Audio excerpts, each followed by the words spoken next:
Hi friends, இன்னைக்கு நம்ம அஸ்த சீரீஸ் எபிசோட் 5ல் என்ன நடந்துச்சுன்னு பார்க்கலாமா? எபிசோட் ஸ்டார்டிங்கில் பேம் அவங்க அம்மா அப்பா சமாதிக்கு மாலை போடுறதுக்காக வந்திருக்காங்க. அங்கே அவங்கள பார்த்து அப்படியே ஃபீல் பண்ணிட்டுருக்குறாங்க. அப்போ அந்த இடத்துக்கு நீனி வர்றாங்க. பேமை பார்த்து உனக்கு என்னாச்சுன்னு கேட்கவும், எனக்கு எதுவும் இல்லை, நான் கொஞ்சம் டயர்டாக இருக்கேன், அவ்வளவுதான்னு சொல்கிறாங்க. அதுக்கு அந்த நீனி, நீ உன்னோட அம்மா அப்பாவோட முகத்தை பாரு, உனக்கு இருக்கிற டயர்டு எல்லாமே போயிரும்னு சொல்கிறாங்க. ஆனால் நீ உன்னோட வலியை மட்டும் நீ மறந்துடாதன்னு சொல்லவும், பேம் இப்போ யோசிச்சு பார்க்குறாங்க அவங்க அம்மாவுக்கு என்ன நடந்துச்சுன்னு சொல்லி. இப்போ தான் நமக்கு அந்த விஷயத்த காட்டுறாங்க. பேமோட பேரண்ட்ஸுக்கு ஆக்சிடெண்ட் ஆகிருக்கும். அவங்க 2 பேருமே இந்த ரேக்கோட அப்பா இருக்காங்கல்ல, அவங்க ஹாஸ்பிட்டலுக்கு தான் கூப்பிட்டுட்டு வந்திருக்காங்க. அவங்க ரொம்பவே அடிபட்டு ரத்த காயத்தோடு வந்திருக்கிறாங்க. பேமுக்கு அவங்கள பார்த்ததும் ரொம்பவே பயமாக இருக்குது. அப்பா, உங்களுக்கு என்னாச்சு? ப்ளீஸ் என்னோட அப்பாவை காப்பாற்றுங்க, தயவு செஞ்சு என்னோட அப்பாவை காப்பாற்றுங்க, ப்ளீஸ் டாக்டர், என்னோட பேரண்ட்ஸை எப்படியாச்சும் காப்பாற்றுங்க, எவ்வளோ செலவானாலும் அவங்கள காப்பாற்றுங்கன்னு சொல்லி பேம் ரொம்பவே அழுதுட்டுருக்குறாங்க. அப்போ அங்குள்ள நர்ஸு டாக்டர் எல்லாமே இவங்களை உள்ளே கூப்பிட்டுட்டு போயிட்டு பேமை வெளியே நிற்க வச்சுட்டு போகிறாங்க. பேம் அந்த ஹாஸ்பிட்டலில் அங்கே இருந்து அழுதுட்டுருக்குறாங்க. அப்போ அந்த டாக்டரும் ரேக்கோட அப்பாவும் பேசிகிட்டு இருக்கிறாங்க. அது என்னன்னா, ரேக்கோட அப்பா சொல்கிறாங்க, மினிஸ்டர் நம்ம ஹாஸ்பிட்டலுக்கு இப்போ வர போகிறாங்க, அவங்களுக்கு ஒரு மேஜர் சர்ஜரி பண்ண வேண்டியது இருக்குது, ஸோ இந்த ஹாஸ்பிட்டலுக்கு தான் கூப்பிட்டுட்டு வர போகிறாங்க. இது நமக்கு ரொம்பவே முக்கியமான விஷயம். அவங்க ஃபேமிலி நம்மக்கிட்ட ரொம்பவே ரெக்வெஸ்ட் பண்ணி கேட்டுக்கிறாங்க, மினிஸ்டர் தான் இப்போ நமக்கு முக்கியம், அவரை ரொம்ப நல்லா பார்த்துக்கணும்னு சொல்லி ரேக்கோட அப்பா அந்த டாக்டர்கிட்ட சொல்லிகிட்ருக்குறாங்க.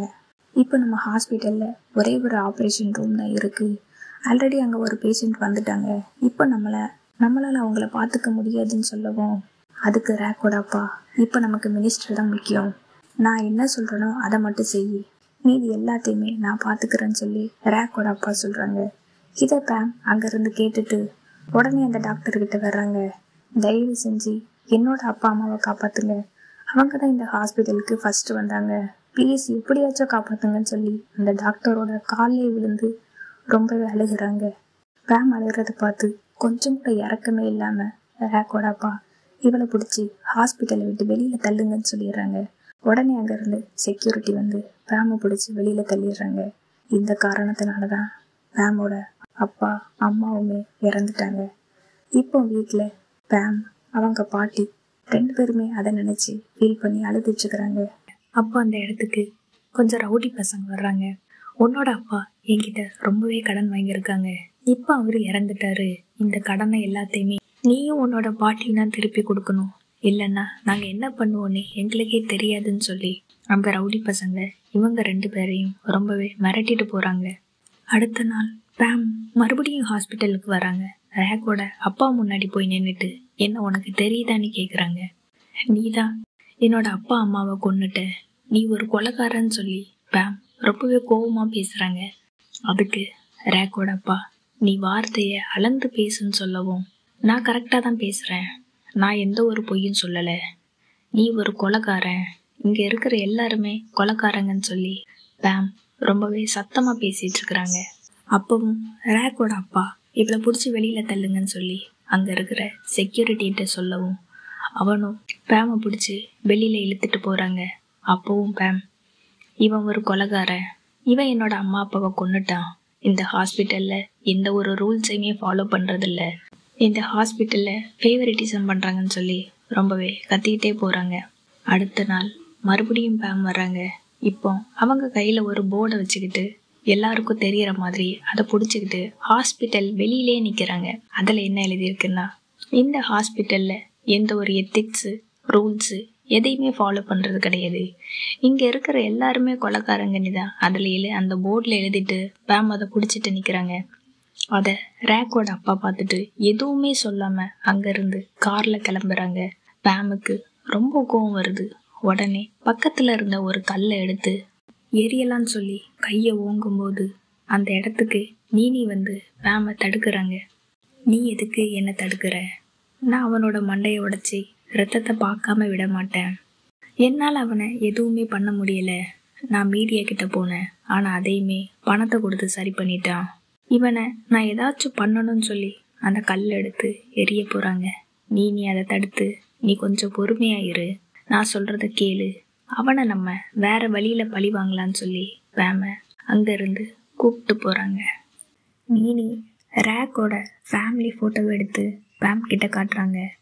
இதுதான் அவனோட குடும்பம், அவனோட குடும்பத்தை நம்ம பழி வாங்கணும், அவங்க குடும்பத்தில் யாருமே சந்தோஷமாக இருக்கக்கூடாது, அப்புறம் அவனோட பிஸ்னஸையுமே நம்ம கெடுக்கணும். ஆனால் இது எல்லாத்தையுமே நம்ம ஃபிசிக்கலாக பண்ணக்கூடாது, அவனை ஃபிசிக்கலாக கஷ்டப்படுத்தக்கூடாது, நம்ம மென்டலாக அவனை கஷ்டப்படுத்தணும்னு சொல்லி பேம் கிட்ட சொல்லிட்டு இருக்கிறாங்க. அதுக்கு பேம், உன்னோட பிளானு ஒர்க் அவுட் ஆகாது, நான் சொல்கிறத மட்டும் நீ செஞ்சால் போதும், நான் என்ன சொல்கிறேனோ அதை மட்டும் நீ கேளு, இதுக்காக நான் உனக்கு கொஞ்சம் பணமுமே தர்றேன், ஏன்னா உனக்கு இப்போ பணம் தேவைப்படுதுன்னு எனக்கு தெரியும், அதனால் நான் உனக்கு பணம் தர்றேன், அப்புறம் உன்னோட அப்பா அம்மாவுக்காக நீ பழி வாங்கின மாதிரியும் இருக்கும், நீ இதை கண்டிப்பாக செய்யின்னு சொல்லி பேம் கிட்ட சொல்கிறாங்க. பேமுமே யோசிச்சு பார்த்துட்டு நான் இதை கண்டிப்பாக செய்கிறேன்னு சொல்கிறாங்க. இப்படி தான் இவங்க 2 பேரும் சேர்ந்து பேசி பார்ட்னர் ஆகிட்டாங்க. அதுக்கப்புறம் பேம் தன்னை ரொம்பவே மாற்றிக்கணும்னு சொல்லி அவங்களோட முடியையுமே ரொம்பவே ஷார்ட்டாக கட் பண்ணி ஒரு நியூ பர்சனாக பேம் வெளியில் வராங்க. இப்போ இங்கே கரண்ட்டில் காட்டுறாங்க. அந்த நீனி பேம் கிட்ட சொல்கிறாங்க, நம்மளோட கோலே அவள் ஃபேமிலியை கெடுக்கிறது தான். அப்போ பேம், ரேக்கோட அப்பாவுக்கு இன்னொரு பொண்ணு கூட ஒரு அஃபேர் இருக்குது, இந்த விஷயம் தெரிஞ்சதுனால தான் ரேக் அவங்கக்கிட்ட சண்டை போட்டுட்டு அந்த வீட்டை விட்டுட்டு வெளியில் வந்துட்டா, இந்த உண்மை அவங்க அம்மாவுக்கு கூட தெரியும், இதனால் அவங்க ஃபேமிலி ஸ்பாயில் ஆகக்கூடாதுன்னு சொல்லி அவங்க அம்மா ரொம்பவே அமைதியாக இருக்காங்கன்னு சொல்லி பேம் சொல்கிறாங்க. இது ரொம்பவே நல்ல விஷயம், இந்த ஒன்று போதுன்னு சொல்லி நீ சொல்கிறாங்க. அதுக்கு பேம், அவங்க அப்பா பண்ண தப்புக்கு இந்த பசங்க என்ன பண்ணுவாங்க, இதில் அவங்க 2 பேருக்குமே சம்மந்தம் இல்லைன்னு பேம் சொல்கிறாங்க. அப்பா மாதிரி தான் பையனும் இருப்பான்னு சொல்லி நீ சொல்கிறாங்க. அதுக்கு பேம், உனக்கு எப்படி தெரியும்னு கேட்கவும், நீயே அதை தெரிஞ்சுப்பேன்னு நீ சொல்கிறாங்க. அந்த சமாதியில் அவங்க அம்மா ஃபோட்டோவை இருக்க பார்த்துட்டு கொஞ்சம் ஃபீல் பண்ணி அழுகிறாங்க. இப்போ அவங்க ஒரு முடிவு எடுக்கிறாங்க. பேம் கிட்ட, நீ உடனே கவியை பிரேக்கப் பண்ணுன்னு சொல்கிறாங்க. பேமுக்கு அதிர்ச்சியாக இருக்குது, எதுக்காக நான் பண்ணணும்னு சொல்லி கேட்கவும், ஏன்னா கவியோட தங்கச்சி ரேக் ஒன்று அதிகமாக லவ் பண்ணுறா, அதனால தான் எனக்கு இதுக்கு முன்னாடி அவள் மேலே ஒரு சின்ன சந்தேகம் இருந்தது, ஆனால் இப்போ கன்ஃபார்ம் ஆயிடுச்சின்னு சொல்லி நீ சொல்கிறாங்க. பேமுக்கு இதை நம்ப முடியல. என்ன, நீ என்ன சொல்கிற, அவள் என்ன லவ் பண்ணுறாளான்னு சொல்லி. ஆமாம், நீ என்னை நம்பு, நான் சொல்கிறத மட்டும் கேளு நீ சொல்கிறாங்க. அப்போவும் பேமுக்கு ஏதோ ஒரு யோசனையாக இருக்குது. நீ ஒருவேளை கவியை விட்டுட்டு ரேக்கை பழி வாங்கணும்னு நினைக்கிறியா, அதுக்காக தான் இதை பண்ணுறியான்னு சொல்லி பேம் கேட்குறாங்க. நான் சொல்கிறது மட்டும் செய்யின்னு சொல்லி அங்கேருந்து போகிறாங்க. பேம் அங்கேருந்து நேராக கவியை பார்க்குறதுக்காக ஹாஸ்பிட்டலுக்கு வராங்க. அப்போ அந்த இடத்துக்கு கவி வரவும், நீ எதுக்காக என்ன பார்க்கணுன்னு சொல்ல. அதுக்கு பேம், அது நான் என்ன சொல்ல வரேன்னான்னு சொல்லி பேம் ரொம்பவே தயங்கி பேச வரவும், அதுக்கு கவி, நீ என்ன சொல்ல வரேன்னு எனக்கு புரியுதுன்னு சொல்கிறாங்க. எது உனக்கு தெரியுமான்னு கேட்கவும், நீ இதுக்கு முன்னாடி என்கிட்ட பேச வரும்போது ஒரு நாளுமே நீ உன்னோட எமோஷனை வெளியில் காமிச்சதே கிடையாது, ஆனால் இப்போ நீ ரொம்பவே நர்வஸாக இருக்க, இதை என்னால் புரிஞ்சிக்க முடியுது அப்படின்னு சொல்லவும், பேம் அதுக்கு சாரின்னு சொல்கிறாங்க. நீ சாரி சொல்லணும்னு அவசியம் கிடையாது, அந்த ட்ராயிங்கை பண்ணது நான் கிடையாது, அந்த ட்ராயிங்கை பண்ணது ரேக்கு தான், எனக்கும் ட்ராயிங்க்கும் சம்மந்தமே கிடையாது, அது எனக்கு சுத்தமாக வராதுன்னு சொல்லி இந்த உண்மையை நீயா சொன்னதுக்கு ரொம்பவே தேங்க்ஸ்ன்னு சொல்லி பேம் சொல்கிறாங்க. நான் உன்னோட முடிவை மதிக்கிறேன், நான் உன்னோட முடிவை ஏற்றுக்கிறேன், நம்ம எப்போவுமே நல்ல ஃப்ரெண்ட்ஸாக இருக்கலாம்னு சொல்லி பேம் கிட்ட சொல்கிறாங்க. பேம் அங்கேருந்து நேராக ரேக்கை பார்க்குறதுக்கு வராங்க. ரேக்குக்கு இந்த விஷயம் தெரிஞ்சு பேம் கிட்ட கேட்குறாங்க. பேம், நீ என்னோட அண்ணனை பிரேக்கப் பண்ணிட்டியா, அதுக்கு நான் தான் காரணமா, அன்னைக்கு நைட்டு நான் ரொம்பவே குடிச்சிருந்தேன், அதனால தான் அந்த மாதிரி ஒன்று நடந்துச்சு, இதுக்கு நான் தான் காரணமான்னு சொல்லி பேம் கிட்ட கேட்குறாங்க. நீ ஏன் அமைதியாக இருக்க, நான் தான் காரணமா, நீ ஏதாவது சொல்லு, இதுக்கு நான் தான் காரணமா சொல்லி பேம் கிட்ட கேட்குறாங்க. அதுக்கு பேம், நான் உன்னை காதலிக்கிறேன். என்ன, நீ என்ன சொன்னன்னு சொல்லவும், நான் சொன்னது உனக்கு கேட்கலையா, நான் உன்னை லவ் பண்ணுறேன்னு ரேக்குக்கிட்ட சொல்கிறாங்க. ரேக்குக்கு இதை கேட்டதும் ரொம்பவே அதிர்ச்சியாக இருக்குது.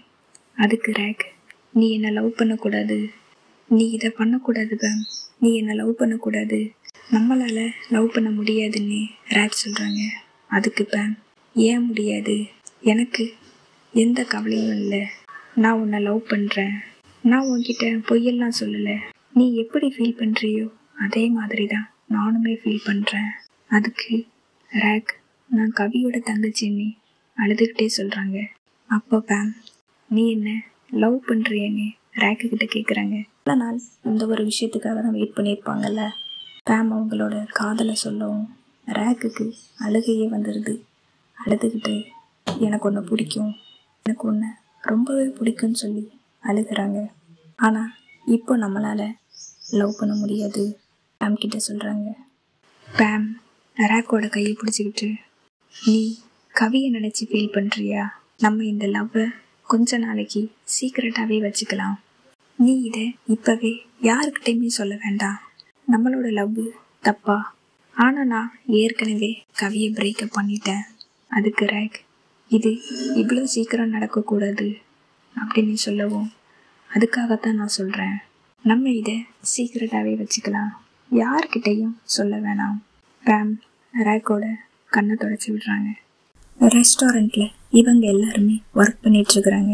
அப்போ அந்த இடத்துக்கு ஏக் வந்து, நம்ம எல்லாருமே ஒரு ட்ரிப்புக்கு போகிறோன்னு சொல்லி ஏக் சொல்கிறாங்க. எல்லாருமே ரொம்ப ஹாப்பியாக நம்ம எங்கே போகிறோன்னு கேட்டுட்ருக்கும்போது அந்த இடத்துக்கு பேம் வர்றாங்க. அப்போ ரேக், நீயும் என் கூட வரியான்னு சொல்லி பேம் கிட்ட கேட்குறாங்க. நான் வெறும் கஸ்டமர் மட்டும்தான், நீங்கள் எல்லாரும் தான் இங்கே ஒர்க் பண்ணுறீங்க, நீங்கள் போயிட்டு வாங்கன்னு சொல்லவும் ஏக், எங்கள் கூட கண்டிப்பாக வரணும்னு சொல்லி ஏக் சொல்கிறாங்க.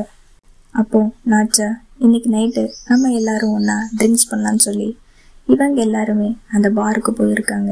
அங்கே உட்காந்து எல்லாரும் ட்ரிங்க்ஸ் பண்ணிகிட்ருக்குறாங்க. அப்போ அந்த நாச்சா என்ன சொல்கிறாங்கன்னா, எனக்கு அந்த ரச்சாபுரி அந்த ஊருக்கு தான் இவங்க எல்லாருமே ட்ரிப் போக போகிறாங்க, அங்கே ஒரு கேர்ள் ஃப்ரெண்ட் இருந்தாங்க, நான் அவங்கள பார்த்து 2 வருஷத்துக்கு மேலே ஆயிடுச்சு, இப்போ என்னால் பார்க்க முடியுமான்னு தெரியலன்னு சொல்லவும் ரேக் அதுக்கு கண்டிப்பாக முடியும்னு சொல்கிறாங்க. அப்போ அந்த பார் ஓனர், நீ நம்பிக்கையோட இரு, கண்டிப்பாக நடக்கும்னு சொல்லி நாச்சா கிட்ட சொல்கிறாங்க. அவங்க, நான் இப்போ வரேன்னு சொல்லி ரெஸ்ட் ரூம் போகிறாங்க. அப்போ அந்த பார் ஓனர், இவங்க 2 பேரும் ஒருத்தரை ஒருத்தர் பார்த்து சிரிச்சுக்கிறாங்க. அதை பார்த்துட்டு அந்த பார் ஓனர் என்ன கேட்குறாங்கன்னா, நீ யாரையாச்சும் லவ் பண்ணுறியான்னு சொல்லி ரேக்குக்கிட்ட கேட்குறாங்க. ரேக் அதுக்கு பேமை பார்க்குறாங்க. அப்போது அந்த பார் ஓனர், நீ சொல்லலைன்னா பரவாயில்ல, நான் உன்னோட கண்ணை பார்த்து தெரிஞ்சுக்கிறேன்னு சொல்லி ரேக்கோட கண்ணை பார்க்குறாங்க. நீ ஏன் இப்போவும் என்னை டீஸ் பண்ணிகிட்டே இருக்கேன்னு சொல்லி ரேக் கேட்கவும், அதுக்கு அந்த பார் ஓனர், நான் ஒன்றும் டீஸ்லாம் பண்ணல, நான் சீரியஸாக தான் கேட்குறேன்னு சொல்கிறாங்க. சரி, அப்போ நீ உன்னோட ஃபஸ்ட்டு டேட்டில் நீங்கள் என்ன பண்ணீங்க, நீங்கள் 2 பேரும் ஒன்றா கையை கொடுத்துக்கிட்டீங்களா, இல்லைன்னா கிஸ் பண்ணீங்களான்னு சொல்லி மறுபடியும் ரேக்குக்கிட்ட கேட்குறாங்க. ரேக்குக்கு இப்போவும் எதுவும் சொல்ல தெரியாமல் பேமை தான் பார்க்குறாங்க. பேம் ரேக்குக்காக சப்போர்ட் பண்ணி பேசுகிறாங்க.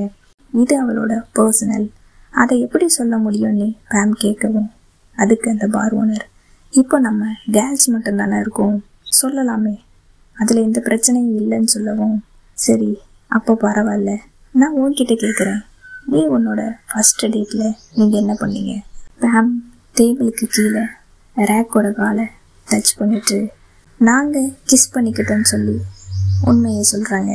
அந்த பார் ஓனர், ஓ அப்படியான்னு சொல்லி பார்க்கவும், இப்போ ரேக் பேமோட காலை டச் பண்ணுறாங்க.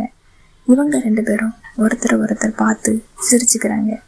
அடுத்த நாள் இவங்க எல்லாருமே கிளம்பிட்டுருக்குறாங்க. அப்போ பேம் ஏக்கிக்கிட்ட, நான் ட்ரைவ் பண்ணி ரொம்ப நாள் ஆச்சு, என்னோடய பேரண்ட்ஸ் இருக்கும்போது நான் ட்ரைவ் பண்ணது, இப்போ நான் பண்ணலாமான்னு சொல்லி ஏக்கிக்கிட்ட கேட்கவும், ஏக் காரோட கீயை கொடுக்குறாங்க.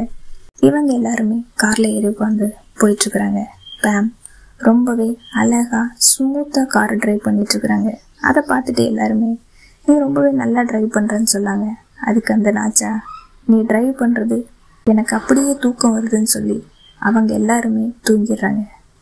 பேமும் ரேக்கும் ஒருத்தர் ஒருத்தர் பார்த்துக்கிட்டு சிரிச்சிட்டு அப்படி ட்ரைவ் பண்ணிட்டு வந்துட்டுருக்குறாங்க. அப்போ வண்டியிலேருந்து சடனாக ஒரு சவுண்டு கேட்கவும் பேம் வண்டியை நிறுத்திட்டு எல்லாரும் என்னன்னு போய் பார்க்குறாங்க. அப்போ இன்ஜின்லேருந்து புகை வருது. உடனே ஒரு மெக்கானிக்கு கால் பண்ணி வர சொல்கிறாங்க. பேம், ரேக்கை எங்கே ஒரு வியூ ஸ்பாட் இருக்குது, நான் உன்னை அங்கே கூப்பிட்டுட்டு போகிறேன்னு சொல்லி ரேக்கை கூப்பிட்டுட்டு போகிறாங்க. அங்கே ஒரு அழகான வியூ 2 பேருமே பார்த்து ரசிச்சிட்ருக்காங்க. அப்போ பேம், எனக்கு இதை பார்க்கும்போது ஒரு விஷயம் எப்போவுமே தோணும். அது என்னென்னா, இந்த ஒரு ரொட்டீனான லைஃப்பை விட்டுட்டு வேற எங்கேயாவது தூரமாக ஓடி போயிடணும். ரேக், என்ன ஓடி போக போறியான்னு கேட்குறாங்க. அதுக்கு பேம், இந்த ரொட்டீனான வாழ்க்கையை விட்டுட்டு நானும் என்னோட பாட்டியும் இந்த ஊரை விட்டு தூரமாக ஒரு அமைதியான இடத்துல வாழணும், அதுதான் என்னோட ஆசைன்னு சொல்லி பேம் சொல்கிறாங்க. அதுக்கப்புறம் ரேக்கு கிட்ட, நீயும் இது எல்லாத்தையுமே விட்டுட்டு என் கூட வருவியன்னு கேட்குறாங்க. ரேக்கோட கையை பிடிச்சிக்கிட்டு, ரேக், எனக்கும் அதுதான் ஆசை, பேமோட கையை பிடிச்சிட்டு சொல்கிறாங்க. அப்போ அந்த இடத்துக்கு அப்படியே 2 பேரும் கொஞ்சமாக ரொமான்ஸை ஸ்டார்ட் பண்ணும்போது நாட்சா இடையில வந்துடுறாங்க. கார் ரெடி ஆயிடுச்சு, நம்ம போகலான்னு சொல்லி நாட்சா இவங்க 2 பேருமே கூப்பிடுறாங்க. அங்கேருந்து எல்லாருமே கிளம்புறாங்க. இப்போ அந்த நாட்சாபுரிக்கு வந்துட்டாங்க. அந்த இடம் ரொம்பவே அழகாக இருக்குது. கேர்ள்ஸ் எல்லாரும் வா நம்ம அங்கே போய் பார்க்கலான்னு சொல்லி அது எவ்வளோ அழகாக இருக்குன்னு அவங்க எல்லாரும் சேர்ந்து போகிறாங்க. அப்போ ஏக், நானும் வரேன்னு சொல்லி போகவும் பீம் ஏக்கை தடுத்து, இங்கே நம்ம ஒரு டென்ட் ரெடி பண்ணணும், அதுக்கு நீ எனக்கு ஹெல்ப் பண்ணுன்னு சொல்லி ஏக்கை அங்கேயே பிடிச்சி வச்சுக்கிறாங்க. அன்னைக்கு நைட்டு 2 டென்ட்டு போட்டிருக்காங்க, பாய்ஸுக்கு 1 கேர்ள்ஸுக்கு 1ன்னு சொல்லி. ரேக் சாப்பிட்றதுக்காக ஏதோ பண்ணிகிட்ருக்குறாங்க. அதை பார்த்துட்டு பேம் அவங்க பக்கத்தில் வர்றாங்க. நீ இங்கே என்ன பண்ணிகிட்ருக்க, ஏன் இந்த மாதிரி ஒரு அடுப்பு செஞ்சு சமைக்கிறேன்னு சொல்லவும், நம்ம அவுட்டிங் வந்திருக்கோம், இதெல்லாம் பண்ணால் தானே நல்லாயிருக்குன்னு சொல்லி ரேக்கு சொல்கிறாங்க. நீ எப்போவுமே குழந்தைத்தனமாக பண்ணிகிட்ருக்க நீ, பேம் சொல்கிறாங்க. அதுக்கு ரேக், எனக்கு பசிக்குது, நான் இப்போ சாப்பிட போகிறேன், உனக்கு பசிக்குதான்னு சொல்லி கேட்குறாங்க. அதுக்கு பேம், எனக்குமே பசிக்குதுன்னு சொல்லவும் ரேக் அவங்க 2 பேருக்காக நூடுல்ஸ் ரெடி பண்ணுறாங்க. 2 பேரும் சேர்ந்து சாப்பிட்றாங்க. மறுநாள் காலையில் நாட்சாவை காணும். பேமும் ரேக்கும் ரொம்பவே ஷாக் ஆயிடுறாங்க.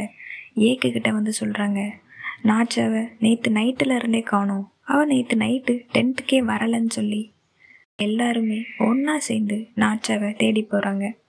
இல்லை அவளோட கேர்ள் ஃப்ரெண்டை பார்க்க போயிருப்பாளோ, என்னவா இருக்குன்னு சொல்லி எல்லாருமே ஒன்றா சேர்ந்து தேடுறாங்க. அப்போ பேம் அங்கே ஒரு ஃபோனை எடுக்கிறாங்க. அதை பார்த்துட்டு ரேக், இது நாட்சாவோட ஃபோன் தான் சொல்லவும் எல்லாருமே நம்ம தனித்தனியாக பிரிஞ்சு சீக்கிரமாக தேடணும், நாட்சா இங்கே பக்கத்தில் தான் இருப்பாங்கன்னு சொல்லி போய் தேடுறாங்க. பேமும் ரேக்கும் ஒரு பக்கம், பீம் ஏக் இன்னொரு பக்கம் தேடிட்டுருக்காங்க. அப்போ பேம் பார்க்குறாங்க, தூரத்தில் ஒரு குடிசை தெரியுது. பேம் அவங்கக்கிட்ட போய் விசாரிக்கலான்னு சொல்லி ரேக்கை கூப்பிட்டுட்டு அந்த குடிசை பக்கமாக போகிறாங்க. அப்போ அங்கே இருக்கிற ஒருத்தங்க கிட்ட, ஒரு பொண்ணை பார்த்தீங்களா அப்படின்னு சொல்லி கேட்கவும் அந்த ஆள் திரும்பி பார்க்குறாரு. அது வேற யாரும் இல்லை, ரேக்கோட அப்பா. ரேக்குக்கு இதை பார்த்தோன்னே ரொம்பவே ஷாக் ஆயிடுது. அப்பான்னு சொல்லி ரொம்பவே அதிர்ச்சியாக பார்த்துட்ருக்குறாங்க. அவங்க அப்பாவுக்கு பேமையுமே அடையாளம் தெரியுதுன்னு நினைக்கிறேன். அவரும் ரொம்பவே ஆச்சரியமாக பார்க்குறாரு. இதோட இந்த எபிசோட் முடியுது. இன்னொரு எபிசோடில் நாளைக்கு மறுபடியும் உங்களை சந்திக்கிறேன். தேங்க்யூ.